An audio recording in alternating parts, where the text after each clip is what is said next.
Hi everyone. Today we will discuss about the photometry. I don't know how much worth it is to spend time on this one, but anyhow we have the time. So we'll go to some important concept of photometry.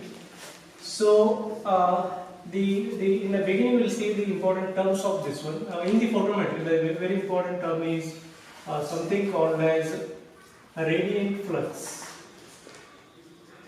Radiant flux. So what do you mean by a radiant flux? Radiant flux is nothing but the light energy or the energy emitted by source per unit time or in unit time. The energy emitted by the source in unit time or in 1 second, that is what we call it as the radiant flux. The main important thing here we have to remember is it includes this radiant flux includes both visible and invisible radiations. Means it includes both visible and invisible radiations.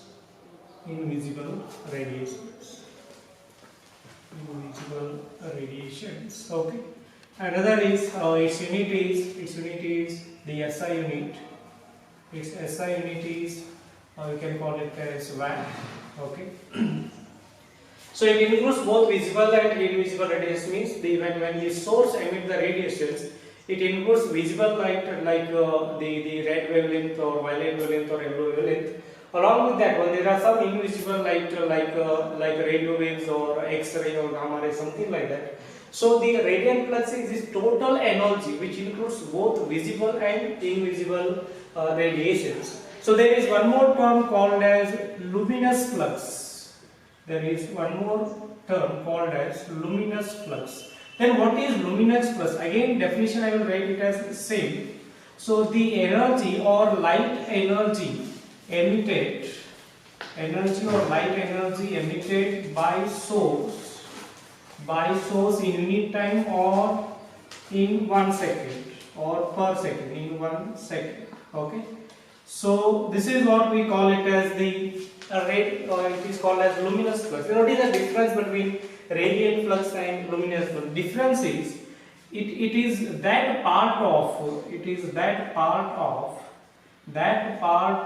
visible light or visible radiations of radiant flux. So that part of visible radiation of radiant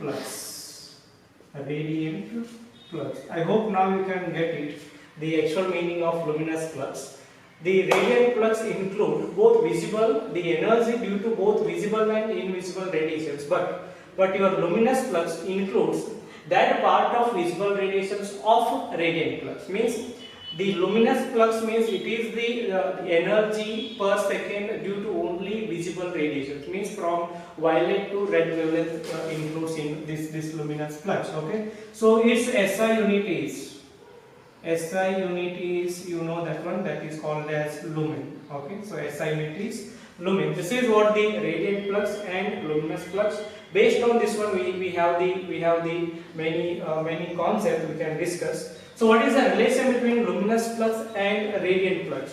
That is what we call it as relative luminous flux. Okay, that is what we call it as. Before going for relative luminous flux, there is something called as luminous efficiency. Okay.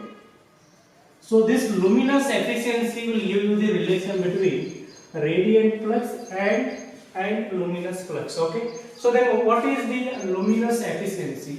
So it is the ratio of luminous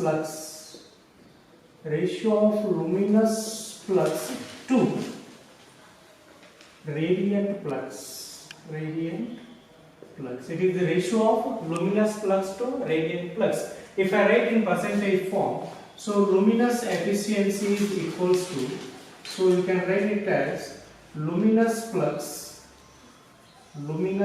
divided by radiant flux multiplied by 100. Okay, so this is what the term which give you the luminous efficiency, and that is relating luminous flux with the radiant flux. Okay, so after this one there is one more term that is nothing but relative luminous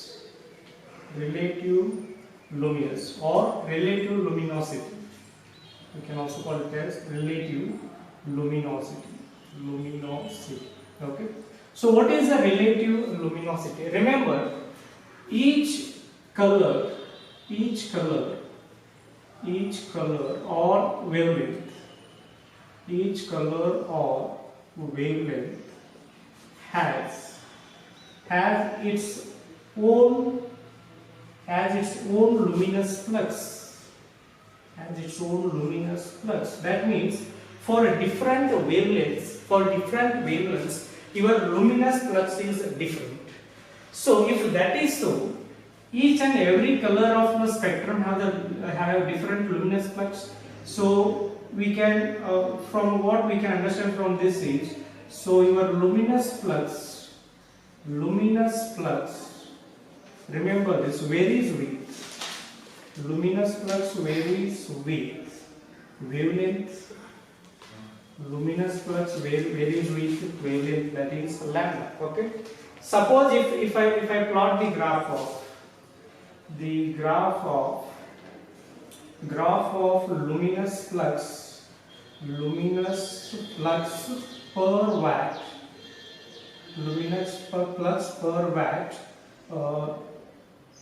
versus wavelength. Okay, so remember, luminous flux per watt means what? In one watt of radiant flux, how much luminous flux is there? That is, we are taking along the y-axis. What is the meaning of this luminous efficiency? How much part of the luminous flux, that means how much part of visible light is there in total incident light. Radiant flux is what? Total energy or total radiations incident on the object. Then luminous flux is what? This is that part of radiant flux which is visible to us. So this ratio is giving to you, out of 100, how much percentage of flux is therefore visible to the observer. Okay, so similarly I am plotting the graph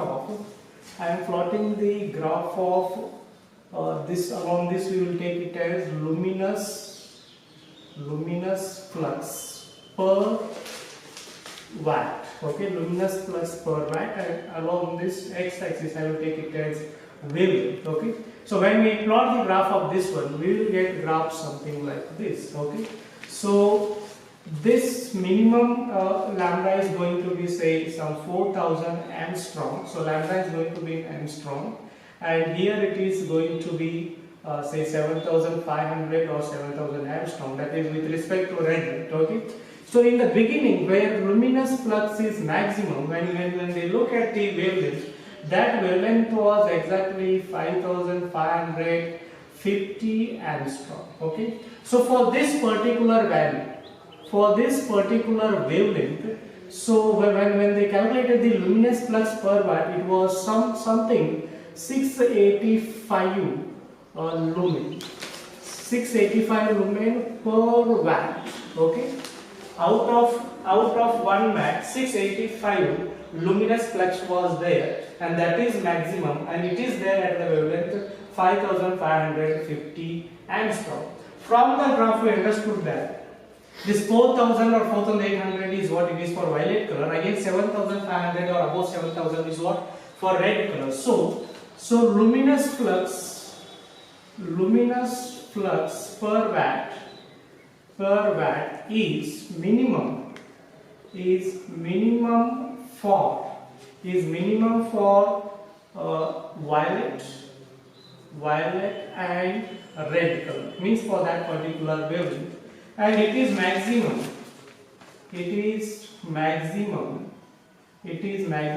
for this 5550 angstrom is somewhere between yellow yellow and green color.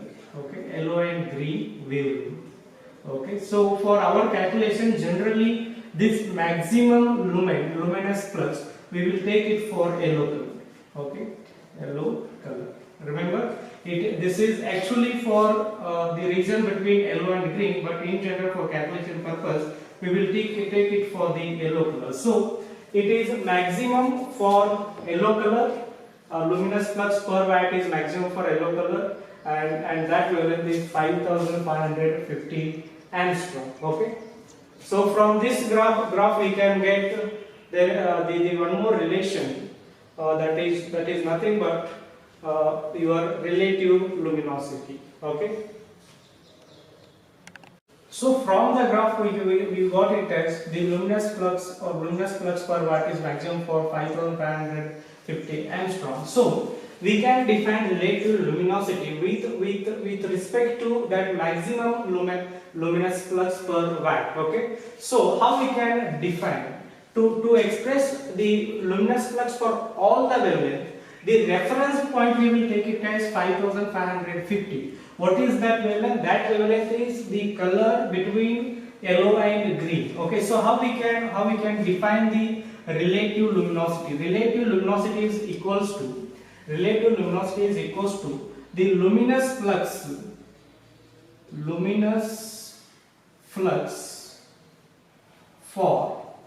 for wavelength, or for any wavelength divided by luminous flux for any wavelength divided by luminous flux for wavelength lambda equals to 5550 angstrom. Okay, so that means the relative luminosity is the ratio of luminous flux for any wavelength to luminous flux for 5550 angstrom. But we already know 5550 for wavelength 5550 angstrom. Luminous flux is 685 only, and it is constant. Okay, then you may ask, you can write it as luminous flux for wavelength lambda divided by for any wavelength lambda divided by, directly you can write it as 685. Okay, but I will not suggest this one, because all the time they will not ask relative luminosity of a particular wavelength per watt. They won't ask you per watt. They may ask the relative luminosity for say 5 watt. Okay, in that time you cannot take 685 as the luminous flux for this wavelength. This 685 is luminous flux per watt. What question they are asking? They are asking for 5 watt. That means you have to multiply by 5 to this one. Okay, because we are plotting the graph of luminous flux per watt. So that is why this 685 is luminous flux for lambda equals to 5550, but per watt. If they ask for some n watt, you have to multiply by n. Okay, so that is why instead of taking the directly 685, better to go with relative luminosity is equals to luminous flux for any wavelength divided by luminous flux for lambda equals to 5550. Suppose they ask what is the relative luminosity for yellow light. Okay, for yellow light we have written here the maximum luminous flux. We are taking it for, instead of taking yellow and green region, directly for calculation purpose we can take it as yellow color. Okay, if you want to calculate the relative luminosity for yellow color, the luminous flux for yellow is what? This is only going to be yellow, so 685. So you can write it as relative luminosity equals 685 divided by, again luminous flux for 55550. So again that is what? Again that is 685 only. Okay, so that is going to be 1. So relative luminosity for yellow or for the region of yellow green is going to be 1. Okay, so like this we can apply this technique in solving the problems to find the luminous flux for different wavelengths. So if I take an example on relative luminosity, how they can ask the question. So relative luminosity, for example, relative luminosity is 0.6 for 5 watt is 0.6 for 5 watt. Find luminous flux. Find luminous flux for that particular wavelength. For that wavelength. Okay. So how we can find it? We know the formula. Relative luminosity equals to luminous flux for any wavelength divided by luminous flux for lambda equals to 5550. But you cannot directly write for lambda equal to 550. We know that luminous flux is equals to 685. Okay, 685 lumen per watt it is. Okay, but now the question is not about the 1 watt. They are asking it for 5 watt. So for 1 watt it is 685. For 5 watt you have to calculate. Okay, so first we have to find luminous flux at 5550 angstrom for 5 watt. For 5 watt is equals to 685 into 5. Okay, 685 into 5. So what you can get? You may get it as 3425 lumen. Okay, so this is what the luminous flux for this wavelength for 5 watt. Now you can calculate luminous flux. So luminous flux is equals to relative luminosity into luminous flux for wavelength 5550. So you can write it as 0.6 into 3425. So 0.6 into 345 you can get it as somehow 2055. You can calculate that one, 2055 lumen. Okay. So this is what, and mentioning unit is also very important. It is going to be lumen now. But if they ask for if you are taking this value, that is the lumen per watt. Okay, so here it is lumen per watt. Your final answer is going to be lumen because you are finding just luminous flux. Okay, so this is how you can use the formula of relative luminosity to calculate luminous flux, or sometimes by calculating this luminous flux, if they are given the luminous efficiency, you can calculate radiant flux also. Okay. We will go with one more important term, that is called as luminous intensity. Luminous intensity. So what is luminous intensity? You can denote it by L also. So luminous intensity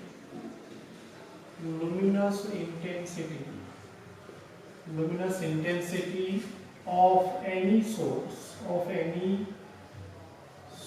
in any direction, is the luminous flux per solid angle, or per unit solid angle,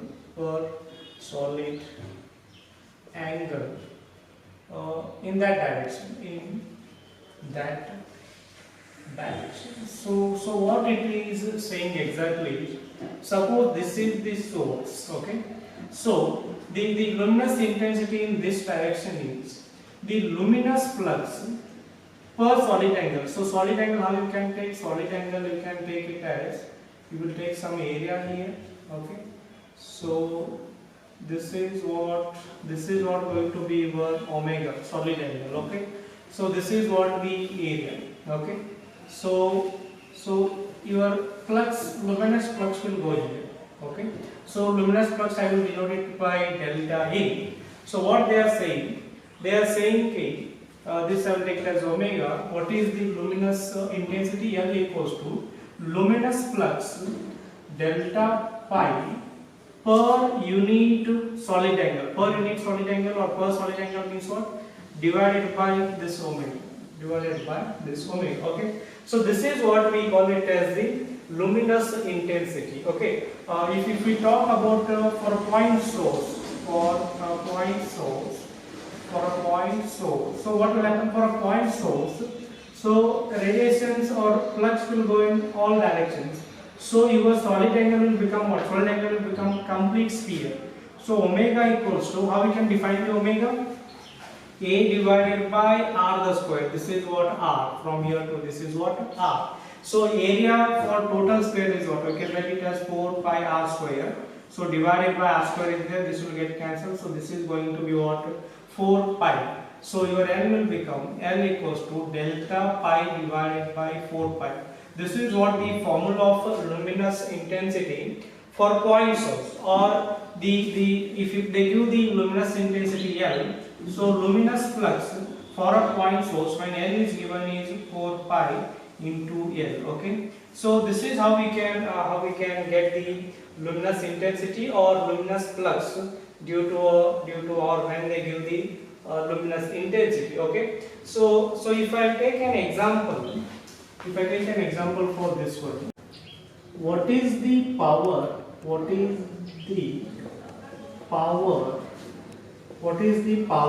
of lamp in watt? What is the power of lamp in watt if luminous efficiency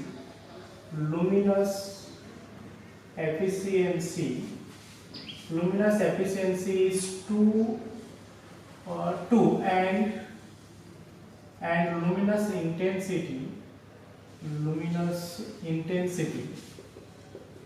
luminous intensity is say some 42 lumens per steradian. Okay, 42 lumen per steradian.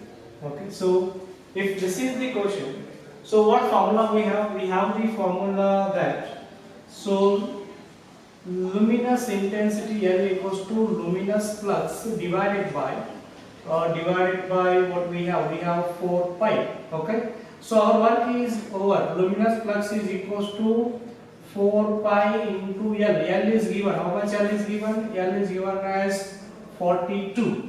Okay. Read the question properly. They are asking what is the power of lamp in watt. This luminous flux we will get. This is the luminous flux. So what is its unit? Its unit is what? Lumen. Okay. So if you calculate luminous flux here, you will get power in lumen. But they are asking power of lamp in watt. In watt means we have the unit watt for radiant flux. For radiant flux, not for luminous flux. So for radiant flux it is watt, for luminous flux it is lumen. So we have to write this luminous flux in terms of radiant flux. For that we have given one more hint here. The luminous efficiency is 2. So luminous efficiency is 2. So luminous efficiency is equals to luminous flux divided by radiant flux. Okay, so into 100 will come, but they are not given in percentage, so I will not take it as 100. So 2 equals to luminous flux divided by radiant flux. So what I can get? Luminous flux equals to is equals to, so eta equals to what? Eta they have given it as 2 into radiant flux. Okay, so now we substitute here. So luminous flux equals to 2 into radiant flux equals to 4 pi into L. So what do you want? You want radiant flux. So radiant flux is equals to 4 pi divided by 2 into L. L they have given it as 42. So what will get? This will become 2. So 2 into pi, you can write it as 22 by 7 into 42. So this will go as 6. So this is what? 44 into 6. So 6 folds. So 264, you will get it as radiant flux. That is what the watt. Okay. So this is how we can take use of formulas. Remember the units in the questions. If units are there in terms of watt, that means they are talking something about radiant flux. If the unit is in terms of lumen, they are talking about the luminous flux. Okay, you have to read the question properly. Again, there is one more term called it as illuminance. Okay. So what is illuminance? Illuminance at any point at any point is the luminous flux, is the luminous flux per unit area, luminous flux per unit area surrounding that point. So here we are going to consider the area. Illuminance at any point is the luminous flux per unit area surrounding that point. Suppose here you have the bulb, okay, and this is giving the brightness of this much area, say A. If you want the illuminance at this point, so illuminance at that point you can write it as luminous flux. So suppose take it as luminous flux as delta pi divided by area. So luminous flux per unit area surrounding that point we call it as what? We call it as illuminance. Okay. So illuminance is nothing but illuminance is nothing but, you can say, brightness. So brightness of surface, or brightness due to the flux, due to the luminous flux. Okay. So now SI unit of this one. So SI unit of this is what is this? Lumen per meter square. Most important, it is also called as lux. The unit of illuminance, you can call it as lux. Okay. So suppose if I talk of another term which is related to this one, if it is illuminance, there is a term called as luminance. Okay. So what is luminance? If R is reflecting coefficient,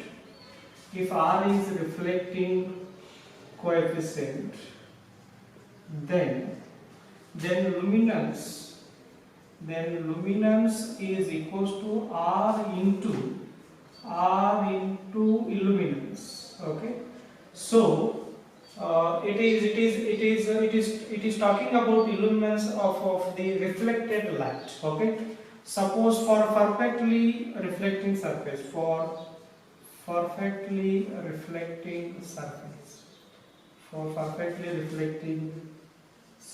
what will happen? R equals to 1. If substitute R equals to 1, so what will happen? Luminance is equals to illuminance. Remember, the luminance is equals to illuminance for only those bodies which are perfectly reflecting surfaces. Okay. Now if I talk about the something called inverse square law. Suppose you are having the source here, and it is giving the flux in this direction. If you take this area, okay, this area is now perpendicular to the flux direction. This is what going to be solid angle. So solid angle, you can write it as omega equals to A divided by R square. So R is this distance of the area from the source. Okay. Instead of this one, if this is the flux direction, this is what delta pi. If this is the flux direction and source is here, but your surface is going to be like this, that means your area vector making some angle. Okay. If your area vector is making some angle, then how you can write it as, you have to take its component of area vector in the direction of flux.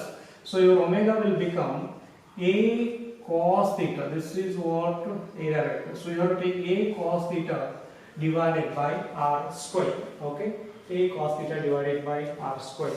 Now if you write luminous flux in terms of luminous intensity, so we know that luminous intensity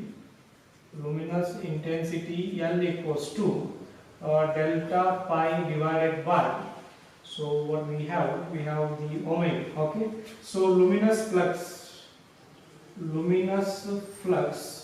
what you can write, delta pi equals to L into omega, so L into a cos theta divided by r square. This is what the luminous flux. Okay, and this is called as Lambert's inverse square law. This is called as Lambert's inverse square law. Okay, this is called as Lambert's inverse square law. So now, for unit area, can you write luminance as illuminance, or if you take area equals to unit, or you can simply write illuminance. So illuminance, what you can write now? Illuminance, you can write it as E equals to delta pi by A. So what is delta pi? Delta pi, take it from here, LA cos theta divided by r square, whole divided by A is there. So what will happen? Your area will get cancelled. So what remains? L cos theta divided by r square. Okay, so your illuminance is equals to, for a small angle, for theta very small, so cos 0 will become 1, L divided by r square. Okay, what's the need of this equation? This equation we used in making your photometer, in making the photometer.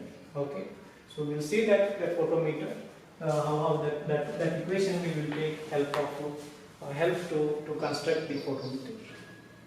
We discussed about the illuminance. So where we can use this concept called illuminance?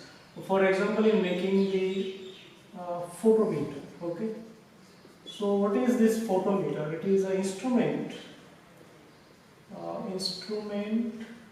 used to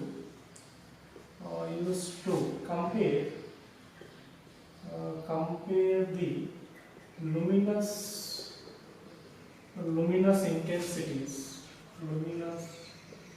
intensities of two sources or more sources.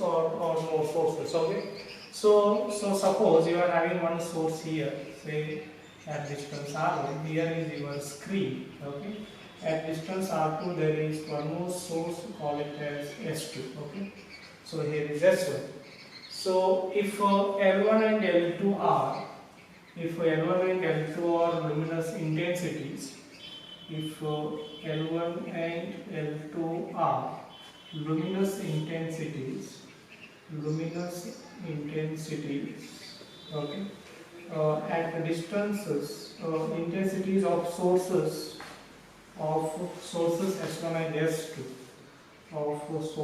S1 and S2, at distances R1 and R2, then the principle of photometer suggested that illuminance of due to these two sources are equal on the screen. So illuminance due to S1 is equals to illuminance due to S2. Okay, so that we have to write in terms of inverse square law, that is L1 divided by R1 square equals to L2 divided by R2 square. Okay, so this will help you to find where to put the source and many things. So suppose you are having a screen over here, and this is what screen. So if one source is kept at a distance, say 10 meter, and its luminous intensity is say 100. Okay, so now there is one more source you have to put it here, whose luminous intensity is 50. So find the distance at which you have to put the second source S2. Find distance for source S2, so that illuminance on screen is same as illuminance due to S1. Okay, so what we can use now, L1 divided by R1 square equals to L2 divided by R2 square. L1 is 100 divided by 10 to the square equals to L2 is 50 divided by R2 the square. So this will get cancelled. So R2 equals to root of 50. So R2 approximately we can take it as 7 meter. Okay. So this is how we can take use of luminance. If they want to make any complication in this one, they will talk about the luminance. Suppose if light is coming here, okay, instead of taking directly source, they will put the mirror over here. Okay. So now suppose illuminance is say L, and it is giving the light over here, say at a distance say R1. Suppose the 100% light will not reflect. Suppose this is not the perfectly reflecting body. Coefficient of reflection is say some R. Coefficient of reflection is say some R.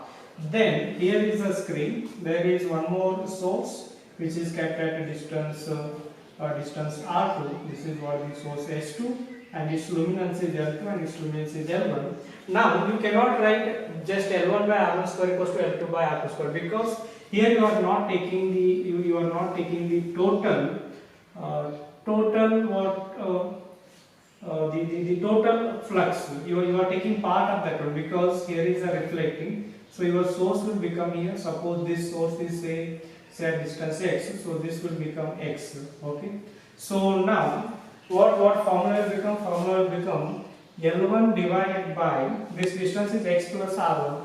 So x plus R1 the square equals to L2 divided by R2 the square. Okay. See now, if you take only this much, that means you are taking whole L1, but whole L1 is not going. A part of L1 is going. How much part? R part, reflection coefficient. So you have to take R into L1 divided by x plus x plus R1.